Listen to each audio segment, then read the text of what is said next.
So and welcome back to our beautiful platform wizard study.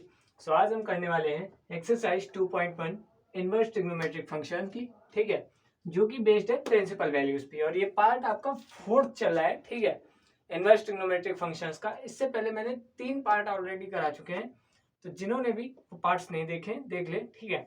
जो भी हमारे channel पे नए हैं वो सब्सक्राइब करें, कोशिश करें कि सब्सक्राइब करें, ठीक है, क्योंकि इंटरमीडिएट का आपका पूरा का पूरा सिलेबस इस चैनल पे बहुत अच्छे वे में, बहुत इजी वे में हर एक क्लास नोट्स प्रोवाइड किया जाएगा, हर एक क्वेश्चन करवाया जाएगा, ठीक है।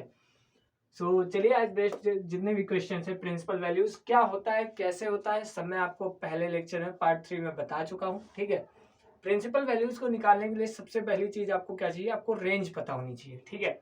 और रेंज मैंने कल का जो बेसिक टॉपिक था, बेसिक लेक्चर था, उस पर मैंने सारी की सारी रेंज कैसे कहाँ से आती हैं ये नहीं बताया था, बट निकाल के मैंने आपको डायरेक्ट करवाया था, ठीक है। मैंने बोला था भी रेंज आपको याद करनी है, रेंज बहुत ज्यादा इंपॉर्टेंट है। प्रिंसिपल वैल्यूज के क्वेश्चन तभी आपसे सॉल्व होंगे जब आपको रेंज आती होंगी, ठीक है। अब वो बात अलग है कि आप रेंज ही ना मेंशन करो, एक दो तुक्का लगा दो तो सही हो जाएगा। बाकी क्वेश्चन आपके प्रिंसिपल वैल्यूज पे सारे रेंज के आते हैं, ठीक है। पहला क्वेश्चन देखते हैं। पहला क्वेश्चन है साइन इनवर्स -1/2। प्रिंसिपल वैल्यू निकालनी है। पहला क्वेश्चन है साइन इनवर्स -1/2, साइन इनवर्स -1/2। बहुत अच्छा क्वेश्चन है ये, ठीक है। अब हमें क्या निकालना है, प्रिंसिपल वैल्यू निकालना है। हमें क्या निकालना है, प्रिंसिपल वैल्यू निकालना है। तो क्या कर लेते हैं, लेट कर लेंगे। Let sine inverse -1/2 is equal to x मान लेते हैं। तो हमारा क्या निकल के आएगा, ये इनवर्स से ये इधर जब जाएगा तो ये sine x is equal to क्या हो जाएगा, माइनस का 1/2, ठीक है। अब एक्स की बात करते हैं। एक्स क्या है, रेंज है। एक्स क्या है, रेंज है। तो इस एक्स की बात करते हैं, और जो एक्स की बात करेंगे तो हमें पता है कि साइन एक्स की जो रेंज होती है वो कहां से कहां तक होती है। साइन एक्स की जो रेंज होती है वो -π/2 से +π/2 के बीच में होती है। -π/2 से लेके प्लस का π/2 के बीच होता है। ये आपको चीज पता होनी चाहिए। मैं इसी की बात कर रहा हूँ। ये रेंज बहुत ज्यादा इंपॉर्टेंट है, ये रेंज, ठीक है। कहां से कहां तक साइन की होती है, -π/2 से लेके +π/2 तक। जब तक आपको ये रेंज नहीं पता होगा तब तक आपसे क्वेश्चन इजिली बन नहीं सकते हैं, ठीक है। अब देखिए यहाँ पे बहुत ज्यादा इंपॉर्टेंट चीज ये है, अब इसके आगे कैसे करने वाले हैं, ठीक है, ठीक है। अब बहुत लोग क्या कहेंगे, देखिए -1/2 आपको दिख रहा है, ठीक है। तो -1/2 किसकी वैल्यू होती है, -1/2 साइन के एंगल में किसकी वैल्यू होती है, ठीक है।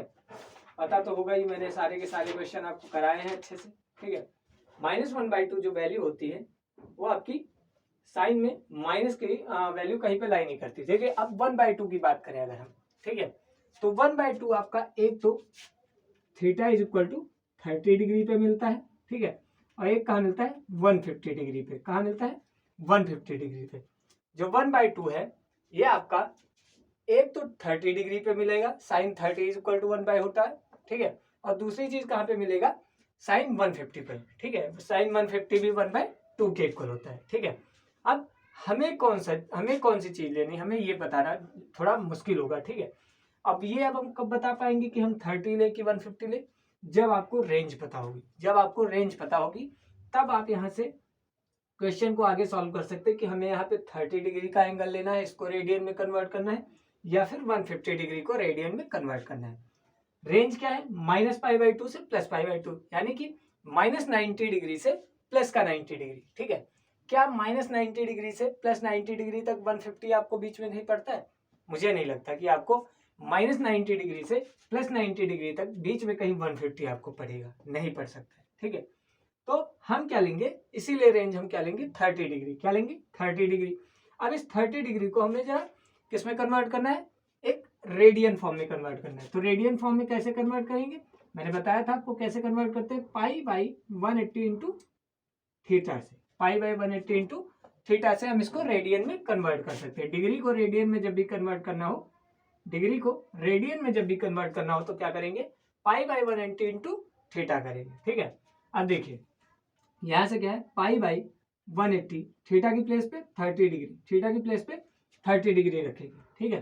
क्या हो जाएगा, 0 से 0 कैंसिल, 3 से 6 टाइम गया, ठीक है। तो π/6 यानी कि 30 डिग्री की जो रेडियन वैल्यू आई है वो कितनी आई है, π/6 आई है। 30 डिग्री की रेडियन वैल्यू क्या आई है, π/6 आई है। ठीक है, पहला क्वेश्चन है, काफी ज्यादा टाइम लेके आपको समझा रहा हूँ, होप आपको समझ में आ रहा होगा। ठीक है, 30 डिग्री की रेडियन वैल्यू जो हमने निकाली है वो क्या आई है, π/6 आई है। ठीक है, अब देखिए हमारे पास क्या क्वेश्चन है, साइन इनवर्स। ठीक है, अब इस 1/2 को हम अगर रेडियन में कन्वर्ट करना चाहे, 1/2 को हम रेडियन में कन्वर्ट करना चाहे तो हम क्या लिखेंगे, माइनस साइन नहीं, ठीक है, क्या लिखेंगे, साइन माइनस π/6, साइन माइनस π/6। क्या मैं ये इसकी प्लेस पे ये लिख सकता हूँ, इसमें कोई डाउट हो तो बताएं। ठीक है, क्या मैं इसकी प्लेस पे ये लिख सकता हूँ, आप कहेंगे हाँ भैया आप लिख सकते हैं। क्यों, क्योंकि साइन π/6 की ही तो वैल्यू होती है 1/2। अब 1/2 क्योंकि यहाँ निगेटिव दिया गया है,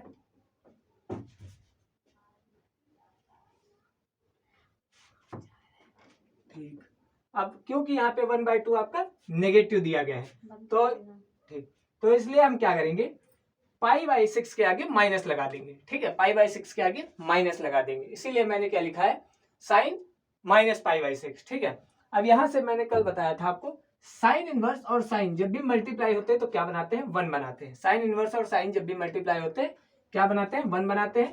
तो यहां से आपकी जो वैल्यू निकल के आएगी, प्रिंसिपल वैल्यू क्या निकल के आएगी, π/6 निकल के आएगी। ये फॉर्मूला आपको पढ़ना होगा, कौन सा, साइन इनवर्स एंगल में क्या है, साइन x है, इसको हम क्या लिख सकते हैं, x। ये मैं आगे आने वाली एक्सरसाइज में आपको पढ़ाने वाला हूं। ठीक है, तो यहाँ पे जो प्रिंसिपल वैल्यू निकल के आएगी, साइन इनवर्स -1/2 वो क्या आएगी, माइनस π/6। और कैसे आएगी, जब हमको यहाँ पे रेंज पता होगी, जब हमको यहाँ पे रेंज पता होगी तभी हमारा ये क्वेश्चन सॉल्व आउट हो सकता है। क्यों, क्योंकि आपको रेंज नहीं पता होगी तो आप, हो सकता है आप में बहुत लोग होंगे जो 150 को रेडियन में कन्वर्ट करना चाह रहे हैं। ठीक है, चलो 150 को कन्वर्ट करके देख लेते हैं, तो क्या होगा, π/180 इंटू 150, तो ये क्या हो जाएगा, 3 5 जा 15, 3 6 जा 18, यानी कि क्या आएगा, 5π/6। 5π/6 क्या 5π/6 आपका π/2 से -π/2 से +π/2 के बीच में लाई कर रहा है, नहीं, ये रेंज के बाहर है, ये आउट ऑफ रेंज क्वेश्चन है, मतलब आउट ऑफ रेंज ये वैल्यू आ रही है। ठीक है, तो ये यहाँ पे गलत होगा, रेंज के अंदर क्या है, 30 डिग्री। ठीक है, इसीलिए हम कहते हैं रेंज का पता होना बहुत जरूरी है जब आप प्रिंसिपल वैल्यूज के क्वेश्चन लगाए। ठीक है, ये आपका पहला क्वेश्चन। आते हैं दूसरे क्वेश्चन के ऊपर, होप आपको अच्छे से समझ में आया होगा मैंने क्या बताया है। ठीक है, दूसरे क्वेश्चन के ऊपर आते हैं। दूसरा क्वेश्चन क्या है, दूसरा क्वेश्चन है आपका cos इनवर्स √3/2, cos इनवर्स √3/2। ठीक है, क्या है, cos इनवर्स √3/2। अब यहाँ पे भी काफी ज्यादा इंपॉर्टेंट क्वेश्चन है, काफी ज्यादा इंपॉर्टेंट रोल यहाँ पे इसलिए प्ले करता है। ठीक है, क्योंकि हम बात करेंगे √3/2 की, हम बात करेंगे √3/2 की।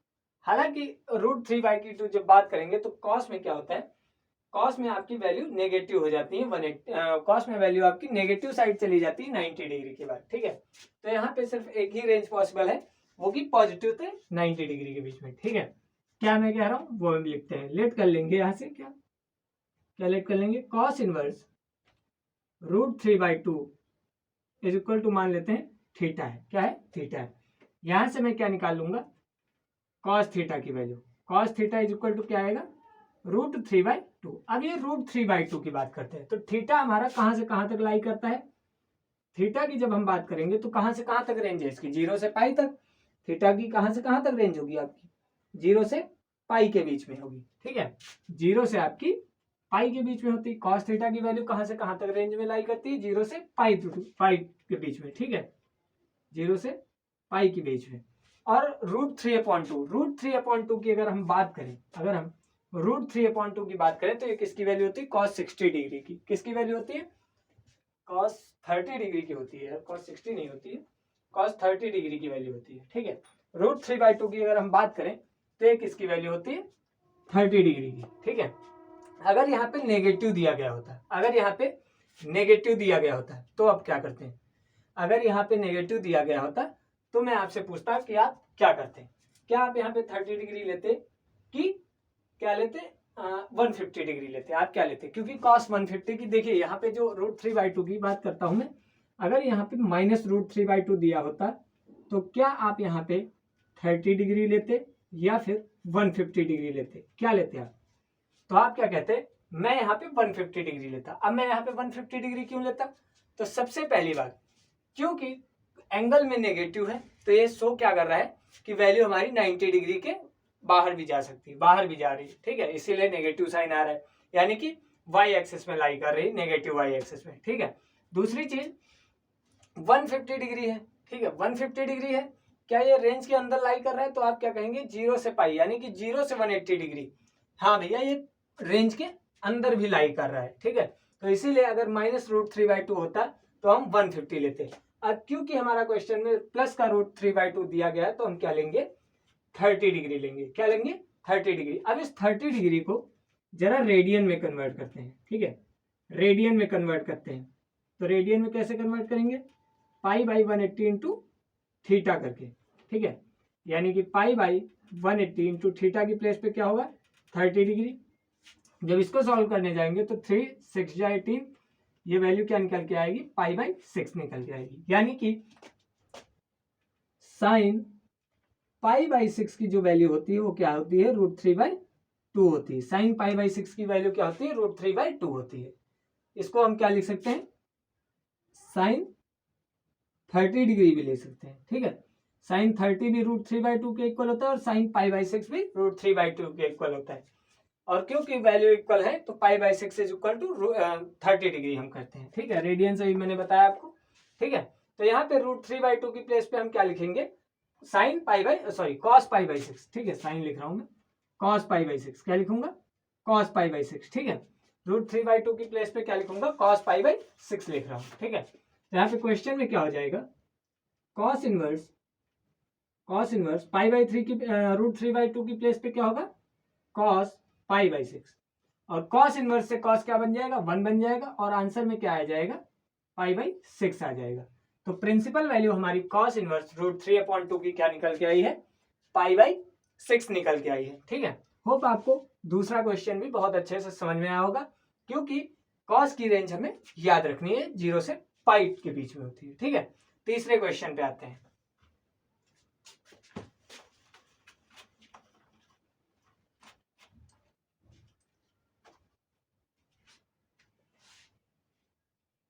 तीसरे क्वेश्चन पे आते हैं, ठीक है। तीसरा क्वेश्चन क्या है, तीसरा क्वेश्चन में देख रहा हूं, ठीक है, cosec इनवर्स 2, cosec इनवर्स 2, ठीक है। अब इस cosec इनवर्स 2 की हमको क्या बतानी है, प्रिंसिपल वैल्यू बतानी है। क्या बतानी है, प्रिंसिपल वैल्यू बतानी है, ठीक है। cosec इनवर्स 2 की हमको प्रिंसिपल वैल्यू बतानी है। अब ये कैसे निकलेगा, ठीक है।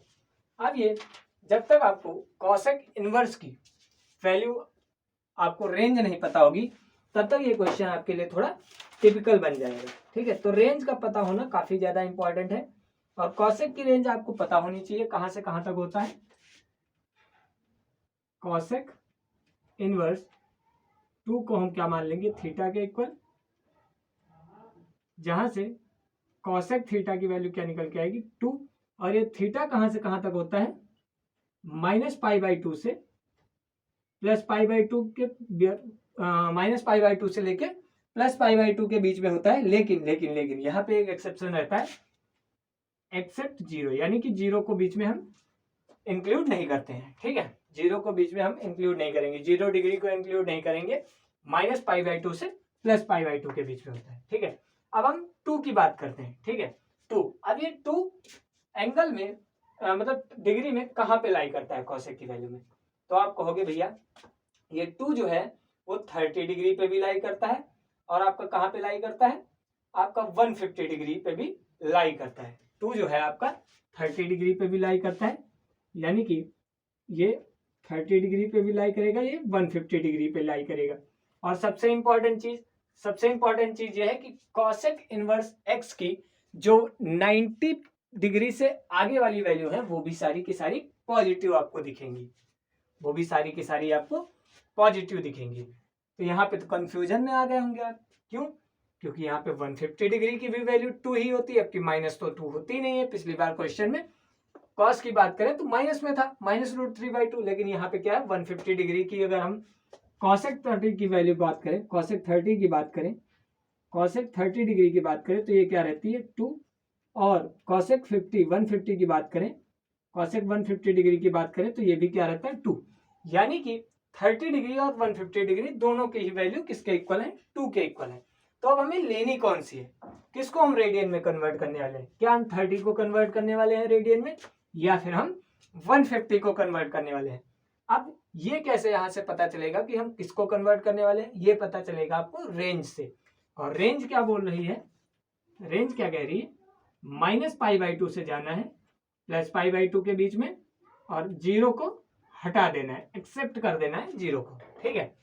तो -π/2 से +π/2 क्या इसके बीच में 150 लाई करता है, बिल्कुल सेम क्वेश्चन पहले की तरह, नहीं 150 लाई नहीं करता है। तो हम क्या लेंगे 30 डिग्री, हम क्या लेंगे 30 डिग्री, हम कॉसेक 50 को हम कॉसेक 150 को मैं हटा रहा हूं, तो हम क्या लेंगे 30 डिग्री को, ठीक है। अब क्योंकि हमें प्रिंसिपल वैल्यू रेडियन में निकालना है तो हम रेडियन में 30 डिग्री को कन्वर्ट करते हैं, तो रेडियन में π/180 इंटू क्या हो जाएगा 30 डिग्री, और जब इसको रेडियन में कन्वर्ट करेंगे तो क्या निकल के आएगा π/6, क्या निकल के आएगा π/6, यानी कि कॉसेक 30 की प्लेस पे मैं क्या लिख सकता हूँ cosec π/6 is equal to 2, cosec π/6 is equal to 2, ठीक है।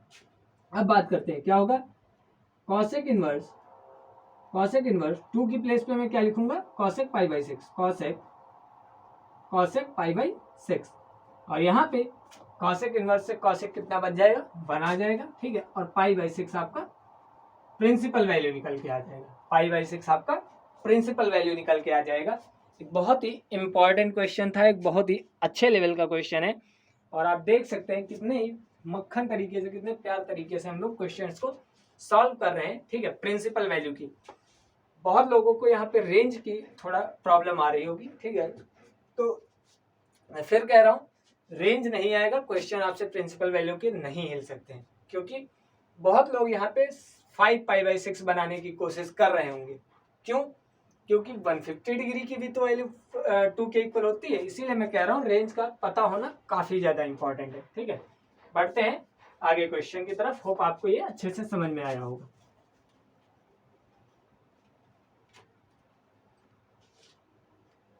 क्वेश्चन नंबर 4 पे आते हैं, ठीक है। क्वेश्चन नंबर 4 की बात करते हैं हम। क्वेश्चन नंबर 4 में आपका क्या दिया गया है, क्वेश्चन नंबर 4 में आपका tan इनवर्स -√3 tan इनवर्स -√3 के इक्वल है, tan इनवर्स -√3 के इक्वल है, ठीक है। देखिए क्लास बोरिंग नहीं होनी चाहिए, ठीक है। मे भी इसी क्लास में एक्सरसाइज कंप्लीट हो जाएगी, मैं एक पार्ट आपको और करा दूंगा, ठीक है। और मुझे सही लगेगा पढ़ाते हुए, अच्छा आपको समझ में आ रहा है तो आप इसी पार्ट में कंप्लीट कर लेंगे, कोई बात नहीं, वरना अगला पार्ट दिखा देंगे आपको, ठीक है। अब tan इनवर्स -√3 की बात करते हैं। tan इनवर्स -√3 की जब हम बात करेंगे तो हमें tan की आपको वैल्यू पता होनी चाहिए, tan की आपको वैल्यू पता होनी चाहिए, tan की आपको रेंज पता होनी चाहिए।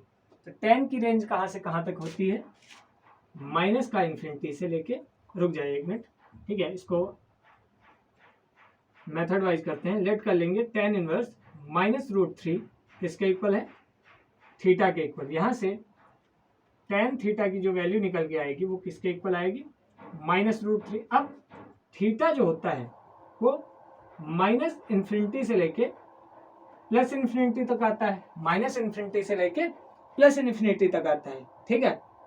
डोमेन के हिसाब से अगर देखें कहाँ से कहाँ तक, -इन्फिनिटी से लेके +इन्फिनिटी। और रेंज क्या है, रेंज की अगर बात करें, रेंज की अगर हम बात करेंगे तो एक आएगा -π/2, π/2।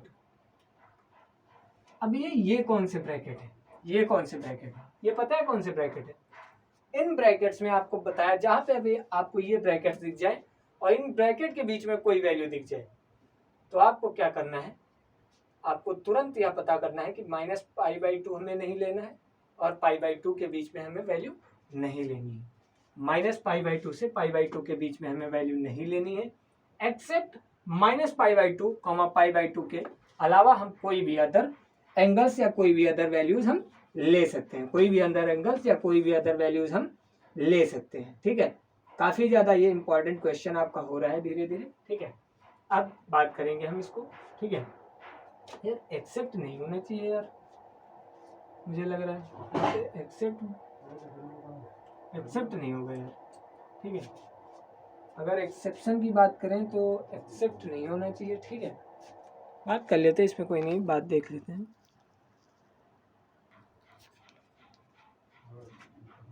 तो देखिए यहाँ पे -π/2 से π/2 के बीच में ये चीज क्या है भैया, ये चीज क्या है, ये चीज पता क्या आपको शो करती है? आपको ये दोनों वैल्यू नहीं लेनी है, आपको ये दोनों वैल्यू नहीं लेनी है। क्या? एक तो माइनस का π/2, दूसरा π/2 नहीं लेना है, ठीक है। यानी कि जो थीटा की वैल्यू आएगी वो कहाँ से कहाँ तक आएगी? थीटा की जो वैल्यू आएगी वो -π/2 से π/2 के बीच में आएगी। बस यहाँ पे डिफरेंस पता है क्या आ रहा है? डिफरेंस आएगा इक्वल टू नहीं लगा। वो इक्वल टू क्यों नहीं लगा है? इस ब्रैकेट की वजह से। ये ब्रैकेट सो ही यही करता है कि आपको -π/2 और π/2 को एक्सक्लूड कर देना है, ठीक है। तो क्या हो जाएगा? थीटा -π/2 से आपका +π/2 के बीच में लाई करेगा, ठीक है। अब इसके आगे क्या होगा देखिए, अब हम बात करेंगे √3 की। हम बात करेंगे किसकी? √3 की। -√3 की बात कर रहे हैं जरा, ठीक है। तो -√3 की जब बात करेंगे तो आपको पता है ये किसकी वैल्यू होती है? एक तो 60 डिग्री की वैल्यू होती, tan 60 डिग्री की वैल्यू होती है √3, ठीक है। tan 60 डिग्री की भी वैल्यू होती है √3, और किसकी होती है? tan 120 डिग्री की वैल्यू भी होती -1/√3 -√3 tan 120 डिग्री की अगर बात करें तो ये क्या होता है? -√3। अब जो कि हम बात कर रहे हैं कि हमारा tan का जो एंगल है वो -∞ से लेके +∞ तक है, ठीक है। और एक्सेप्ट -π/2 और π/2 को छोड़ के हम कुछ भी ले सकते हैं, ठीक है। तो हम क्या लेने की कोशिश करेंगे? 120, क्योंकि हम तो ले सकते हैं -∞ से +∞ के बीच में है। तो हम किसको कन्वर्ट करना चाहेंगे? 120 डिग्री को भी कन्वर्ट कर सकते हैं, ठीक है। 120 डिग्री को भी कन्वर्ट करना अगर सही होगा क्या, मैं देख लेता हूँ एक बार, ठीक है। कन्वर्ट करना मुझे नहीं लगता है यहाँ पे सही होना चाहिए, क्योंकि हम इसके हिसाब से जा रहे हैं ना, थीटा के हिसाब से जाएंगे। रेंज तो हमारी ये वाली दी गई है, हम इसके हिसाब से नहीं जाएंगे। इसको आप रफ कर सकते हैं, ठीक है। इसको आप रफ कर सकते हैं, हम इसके हिसाब से जाएंगे कि -π/2 और π/2 नहीं लेना है, उनके बीच की वैल्यू हमें लेनी है। तो यानी कि 120 आपको नहीं लेना है, 120 आपको नहीं लेना है। अब हमें क्या लेना है? tan 60 = √3, यानी कि 60 डिग्री को हमें किस में कन्वर्ट करना होगा? रेडियन में। और रेडियन में कन्वर्ट करने के लिए π/180 इंटू थीटा, थीटा की प्लेस पे 60 डिग्री, और ये 6 3 जा 18, यानी कि π/3 निकल के आया है, π/3 निकल के आएगा। यानी कि हम क्या लिख सकते हैं? tan π/3 = क्या हो जाएगा? √3। tan π/3 = √3। तो हम बात करते हैं जरा यहाँ पे, ठीक है। क्या हो जाएगा? tan इनवर्स √3 की प्लेस पे tan -π/3 इसमें कोई प्रॉब्लम हो तो आप बता सकते हैं, क्योंकि tan इनवर्स -π/3 लिखेंगे, tan इंटू -π/3 लिखेंगे, तभी आपकी -√3 वैल्यू निकल के आएगी। tan इनवर्स से tan 1 बन जाएगा, और ये वैल्यू क्या निकल के आएगी? π/3। यहाँ पे भी रेंज का बहुत ही अच्छा सा कॉन्सेप्ट लगा था आपका, ठीक है। ये ब्रैकेट आपको अच्छे से याद रखने, ठीक है। डोमेन को नहीं याद रखना है, रेंज को। यहाँ पे रेंज का खेल है, ठीक है। मैं डोमेन में थोड़ा फंस गया था। डोमेन का यहाँ पे रोल इतना नहीं है, रेंज का ज्यादा रोल है। रेंज के हिसाब से क्वेश्चंस को सॉल्व करते जाएंगे। और आपने देखा है 150 डिग्री की माइनस, वहां पे ये थोड़ा क्वेश्चन एक्सेप्शन इसलिए है क्योंकि बहुत लोग क्या सोचेंगे, जो tan 150 डिग्री होता है, tan 120 डिग्री जो होता है, उसकी तो डायरेक्ट वैल्यू हमको √3 मिल रही है, तो हम वो क्यों नहीं लिख रहे? हम वो इसीलिए नहीं लिख रहे हैं क्योंकि वो हमारा रेंज में नहीं लाई कर रहे हैं, ठीक है। आपको याद रखना है। मिलते हैं, चलिए बढ़ते हैं अगले क्वेश्चन पे। क्वेश्चन नंबर 5 को देखते हैं, ठीक है। क्वेश्चन नंबर 5 पे आते हैं। क्वेश्चन नंबर 5 की बात करते हैं। पांचवा क्वेश्चन क्या है आपका? पांचवा क्वेश्चन है, पांचवा क्वेश्चन में देख लेता हूँ। cos इनवर्स -1/2, cos इनवर्स -1/2, ठीक है। मान लेते हैं, बेहद सी बात है, लेट cos इनवर्स -1/2 = थीटा। यहां से क्या निकल के आएगा? cos theta = -1/2। अब थीटा की बात करते हैं तो कहां से कहां तक लाई करता है? 0 से पाई के बीच में, 0 से पाई के बीच में, ठीक है, 0 से पाई के बीच में लाई करता है। अब हम 1/2 की बात करते हैं। तो 1/2 की जब बात करेंगे तो cos 60 की वैल्यू भी 1/2 होती है, ठीक है, और cos 120 डिग्री की वैल्यू क्या होती है, -1/2। cos 120 डिग्री की वैल्यू क्या होती है, देखिए cos 60 डिग्री की वैल्यू होती है 1/2, ठीक है, और cos 120 डिग्री की वैल्यू क्या होती है, -1/2। अब क्या आप यहाँ पे 60 लेंगे या 120 लेंगे, कंफ्यूजन यहाँ पे आ रही, क्योंकि हमारा थीटा की रेंज जो है वो 0 से पाई बाई के बीच में है और 0 से पाई भी आते हैं। तो हम क्या करेंगे, पाई क्या है 180 के इक्वल, पाई क्या है, पाई की वैल्यू क्या होती है 180 डिग्री, ठीक है। तो क्योंकि हमारी जो रेंज है वो 0 से 180 के बीच में है और 120 कहीं ना कहीं उस रेंज के अंदर ही लाई करता है, तो हम डायरेक्ट 120 डिग्री लेंगे। क्या लेंगे, 120 डिग्री लेंगे, ठीक है। तो हमारा क्या हो जाएगा, क्या लेंगे, 120 डिग्री को कन्वर्ट करते हैं रेडियन में, ठीक है। तो क्या हो जाएगा, पाई बाई 180 इंटू 120 डिग्री, ठीक है, 6 2 जा 12 एंड 6 3 जा 18, यानी कि 2 पाई बाई 3। कन्वर्ट होके कन्वर्जन में क्या आया है, 2 पाई बाई 3, यानी कि हम क्या लिख सकते हैं, यानी कि हम क्या लिख सकते हैं, ठीक है, cos 2 pi by 3 is equal to किसके इक्वल है, -1/2, ठीक है। यहां से हमारा एक कंक्लूजन निकल के आएगा कि cos इनवर्स -1/2 की प्लेस पे cos 2 पाई बाई 3 लिख सकते हैं, और cos इनवर्स से cos 1 आंसर में क्या आ जाएगा, 2 पाई बाई 3, आंसर में क्या आ जाएगा, 2 पाई बाई 3, आंसर में क्या आ जाएगा, 2 पाई बाई 3 आपका आएगा। बहुत ही अच्छा क्वेश्चन था, ठीक है, बहुत ही बढ़िया क्वेश्चन था। सो आज हमने किए हैं 5 क्वेश्चन और इसी तरह से 5 क्वेश्चन अगली क्लास में होंगे, ठीक है। अगली क्लास में पूरी एक्सरसाइज वाइंड अप करा दूंगा, कोई प्रॉब्लम नहीं है, क्योंकि छोटी सी एक्सरसाइज है, बस मैं वीडियो को लेंदी नहीं करना चाहता हूँ, क्योंकि मैंने खुद ये रियलाइज किया जब मैथ्स की वीडियो थोड़ा लंबी आती, थोड़ा लेंदी हो जाती तो पढ़ने में कम इंटरेस्ट रहता है, ठीक है। शॉर्ट वीडियो रहेगी, दिमाग लगेगा उतनी देर, ठीक है, बहुत अच्छे से करेंगे, कोई प्रॉब्लम वाली बात नहीं, कोई दिक्कत वाली बात नहीं, बहुत अच्छे से क्वेश्चन कराने वाला हूँ मैं सारे के सारे, ठीक है। मिलते हैं अगले लेक्चर में, तब तक के लिए अपना ध्यान रखिए, अपना लैब डिवाइस का ध्यान रखिए। जय श्री राम, राधे राधे, सभी को बाय।